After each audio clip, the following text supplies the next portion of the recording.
Many of you are saying that you don't have the tools or the support to manage fatigue within your business effectively. This is where WorkSafe have come in, and as Catherine described, today they've brought together a range of experts on fatigue management. There's talk about sleep science, there's legal reviews, there's all sorts of people talking to you today. Hopefully this will help us start to identify things that we can do differently and how we can improve our performance in these areas. Fatigue is our foundation deliverable, and it is a subject that perplexes many, but there is opportunity to take real advances in it. Well, fatigue is essentially the loss of alertness and performance from essentially three things: too little or poor quality sleep. If there is a single answer to the issue of fatigue, it is around better quality and more sleep. Better quality and a greater quantity of sleep. Fatigue is also caused by working at times that we as human beings should be asleep.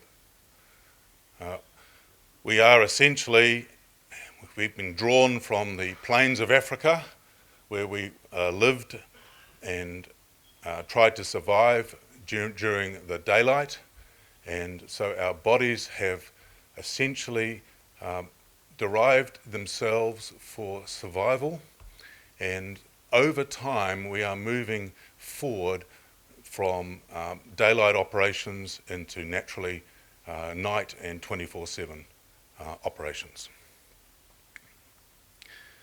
And the third aspect is, of course, is mentally and physically demanding work. And I put in there a little caveat regarding routine and cyclic work, because not only does it often say when our employees call it boredom, but each cycle appears the same as previous, does cause fatigue on its own.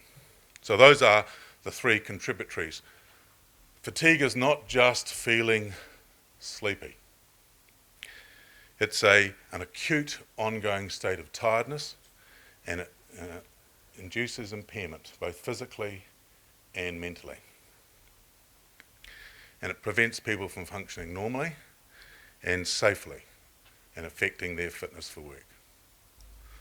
Fitness for work is essentially a process that each organisation can empower itself and enable into a workplace or site. The secret of good fitness for work is essentially the empowerment and therefore training and education of employees to change their behaviour and therefore change attitudes at work. And we can see that with alcohol and other drugs, fatigue, mental health, and leadership development. Should that not work as well as it should, and in the early days that's how it will be, it then drops down into mates looking after mates, so peer management. Should that not work as well as it should, and it may not in the early days, it needs to drop down into supervisor and line manager capability. So those people need to be trained, and it's a different set of skills. It's a different set of skills around the algorithm, around how do you make a decision, how do you refer, what is case management, and do I have the soft skills for working in this area? And finally, at organisational level, having the ability to case manage a person who is now declared unsafe for work and getting them back into work as soon as possible. I want to talk about the new day. It's different than when I started work in 1970.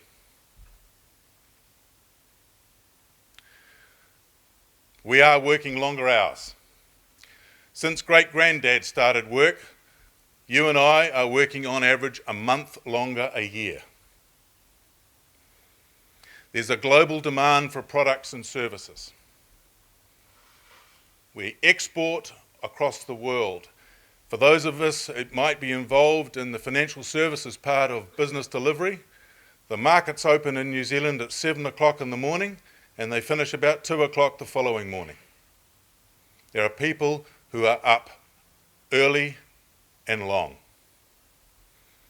So we need in the 24-hour day, we need to be able to sleep for 8 hours, therefore leaving 16. And our demand for time keeps drawing on the 8 to extend the 16. Our body has natural cycles. The circadian rhythm prefers that we wake post-dawn and that we go to sleep in the early evening.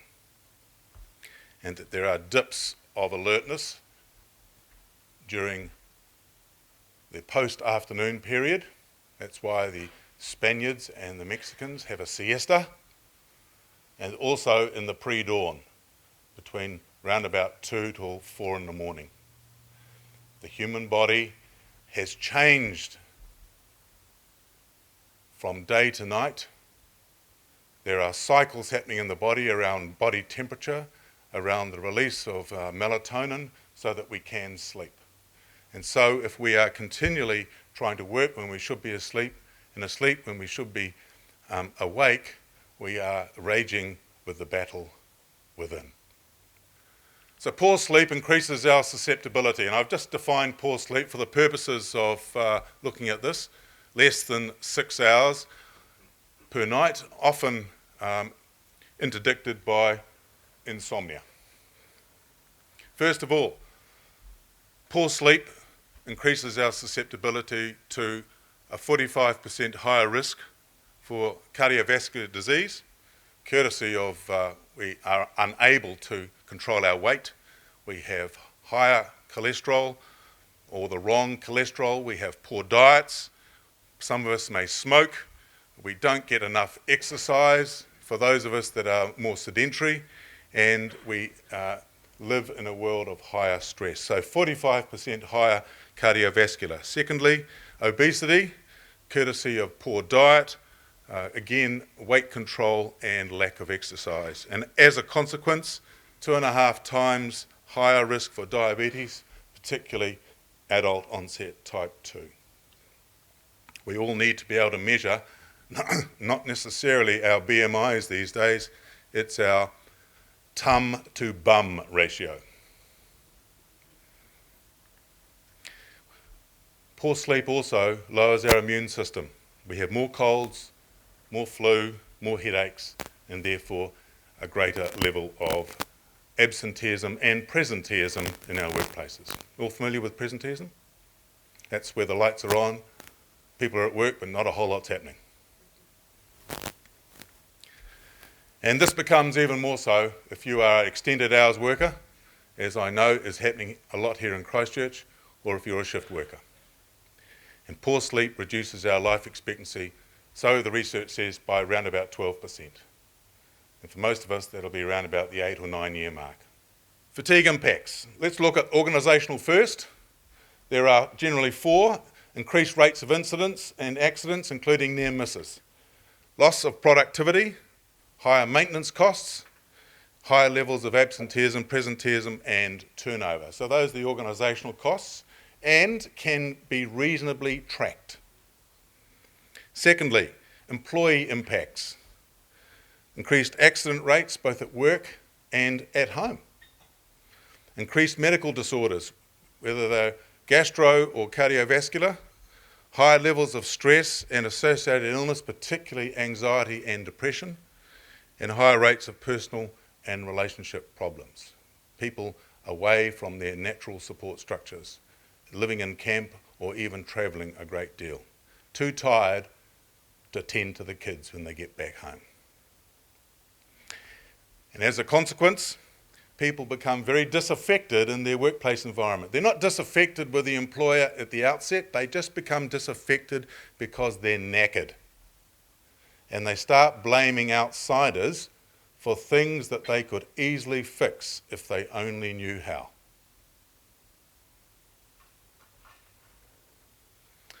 And there are 4 key misconceptions in the fatigue world. The first is that the issue can be effectively addressed by a focus on rosters and hours of work. That is an impact, but it is minimal. Secondly, the efforts to control fatigue should have as their primary focus the establishment of workplace systems that is a misconception. Thirdly, that there will be a silver bullet and it will come along one day. It could be called a smart cap, it could be called all sorts of things. But they are only means to determine whether or not fatigue is present, not to reduce or manage it, and not to assist in sleep. And that you can manage fatigue by managing alertness. Caffeine is a well-known strategy for managing alertness. It's a temporary means of getting through the problem. And one of the great issues around the use of managing alertness is that it masks fatigue in the longer term. Signs of fatigue. Now, the interesting thing here is that most of us would love to come to work always alert, but the new norm is we're somewhere around there. And if we go even further and look at the effects of sleep loss, most of us would love to come to work fully refreshed, particularly on a Monday morning, but the new normal, there, and even by Wednesday, here. What stopped the haul truck from going over the edge into pit bottom? Sorry? The windrow? Certainly. The windrow in this particular case was slightly higher than the Western Australian Code of Practice standard. And secondly, what also stopped it? 200 tonnes in the tray. Because if the vehicle had been empty, what would have tipped the truck across the edge? The engine. The driver woke up with the vehicle swinging in the wind. 72 metres to pit bottom. So let's have a look at what WorkSafe Australia said in their notes. Don't know if you can read that, but this wasn't a bad fella. He was a good operator, a young man in his 30s, experienced, fit and healthy. And in general, he had been taking care of his fatigue. So how did it happen? Well, he prepared for his first night shift, having come off day. In mining, we talk about pajama day, where people transition from day to night operations, and they are encouraged to have a sleep in the early afternoon of their middle day. On this particular occasion, he failed to have his sleep. He normally would have it. He then went to work at 6 p.m. He worked all night. Came home, had his breakfast, attended to a couple of things, went to bed. And he managed 5 hours sleep that day. He then went to work at 6 p.m, worked all night, came home, breakfast, attended to a couple of things, and then got 6 hours sleep. If we have 8 as the ideal, he missed out on his 3 hours initially on his pajama day. He missed out on 3 hours in his first night change. Add those two together, that's 6. And he missed out on 2 hours in his day to night 2 to 3. That's 8 hours of what we call sleep debt. And all of these, whether we're looking at 3 Mile Island, Exxon Valdez, Chernobyl, these are when people are working at the wrong time of day. They don't see that there's a problem. They're often very sleep deprived. Number of different factors. And if we look at Chernobyl particularly, is that the chief engineer had gone off to have a sleep. Those who were in charge had not been working very well, hadn't been working very long in some of the areas. They didn't put in their safety features, or they turned them off when there was a problem. They didn't recognise the problem until it was too late.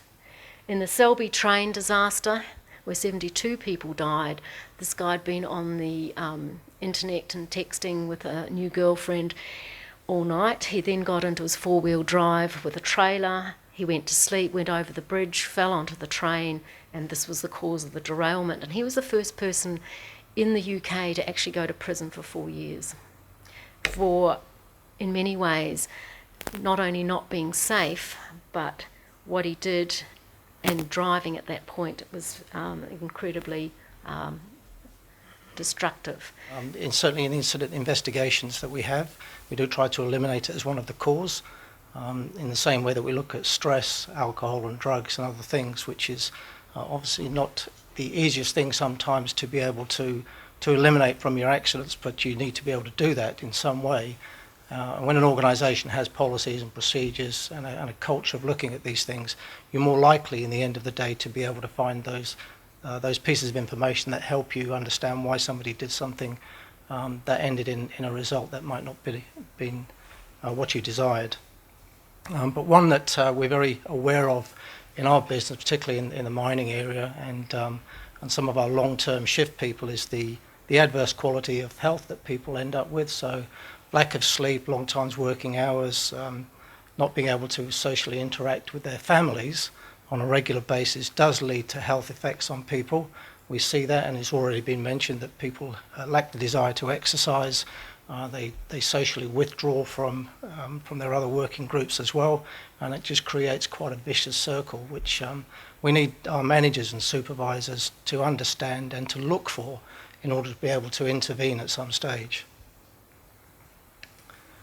Why should we manage fatigue? Well, I spent a fair amount of my time dealing with regulators, and I thank very much WorkSafe for inviting us here. We do need to work together on this, and we do need to understand that employers, ourselves, employers, do understand their duty of care. So how can we manage fatigue? Well, it's not really difficult. If you start thinking of fatigue as another hazard in the workplace, I know that sounds simplistic, but employers need to be able to just take it bite-sized chunk. Let's identify the factors which can cause fatigue in the workplace and assess the risks that might arise from that. We then need to control those risks, but find controls that are reasonably practicable. And I'm using that term because the new legislation will use that, reasonably practicable in the circumstances, and that takes account of the size of organisation, where you are on your safety journey, etc. And that's just as important. But you also have to remember that there are lots of organisations here that you can share and learn from. But one of the things that isn't done very well is that we set policies, processes in place, and then we don't check them over time. We don't go out and look to see that they're working as planned. We don't consult with our staff well enough to make sure that we understand the issues, to make sure that at the end of the day we are going to manage fatigue in a proper way, in an identifiable way with our staff. And it isn't going to be the same for every work site, even using the same policies and procedures in the same company. You need a fatigue risk management policy that outlines people's obligations in relation to fatigue, in the same way that you do in many other ways of managing safety issues. I haven't seen too many organisations who've actually got a policy around fatigue. They've got a smoking policy and a health and safety policy and stuff, which is very generic. But that doesn't, again, outline the responsibilities that people need to understand in order to discharge them.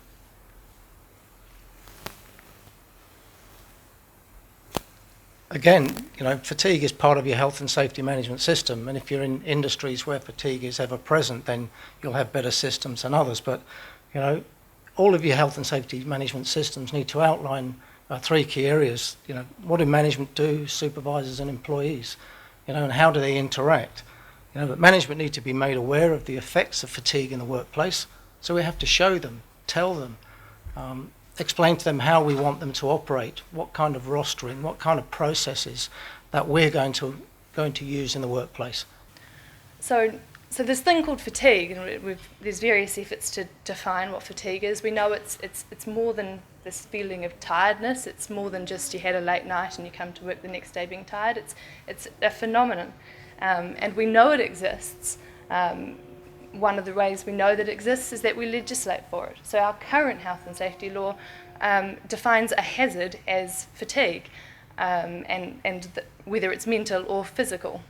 And it's included, and once it becomes a fatigue, you obviously have duties to manage that hazard. We've got specific legislation within the transport industries about working hours and maximum driving times. But we've also got internationally recognised and researched papers on fatigue, and it's linked to the accidents and injuries. Some of that research includes a PhD paper I just read from Dr. Margaret Chan. She's in Australia, and she has found that within the construction industry, she's found that the most significant risk factor in workplace accidents is fatigue.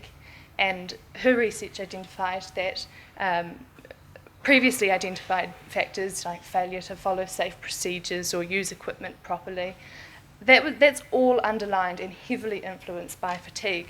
So if you can manage fatigue and eliminate fatigue from your workplace, you're also eliminating other so-called causes of accidents. So a hazard is going to be somebody who is fatigued that has the potential to cause death, injury or illness to himself or someone else. So you don't actually have to have an accident following or an injury following or an illness following. It's just the potential to cause. And so if you have that potential to cause, it's a hazard and you can be subject to prosecution. There are a number of aspects in terms of what causes fatigue at work, and I think we heard before from the union perspective a number of those aspects. It's long work hours, it's lack of sleep and so on, and difficult shifts. But also there is this lifestyle concept. And for me, I struggle with how an employer can go into an employee's personal lifestyle to find out what's going on. Do they have issues at home, financial issues, relationship issues? Are they partying a lot? Are they someone who has a sleep disorder? How, as an employer, am I entitled to find that out from an employee? Well, I think the answer is that you actually have to now. And if an employee is not going to be forthcoming with this information, you have to decide, well, do I look at what I've got going on here and do I decide there is an issue and do I demand this from the employee? Is it fair and reasonable? I don't know the answer to that yet, and under the new Act we will find out, but taking all practicable steps and under the new Act taking reasonably practical steps might well require an employer who assesses somebody who has elements of fatigue to explore what's going on in their personal lifestyle.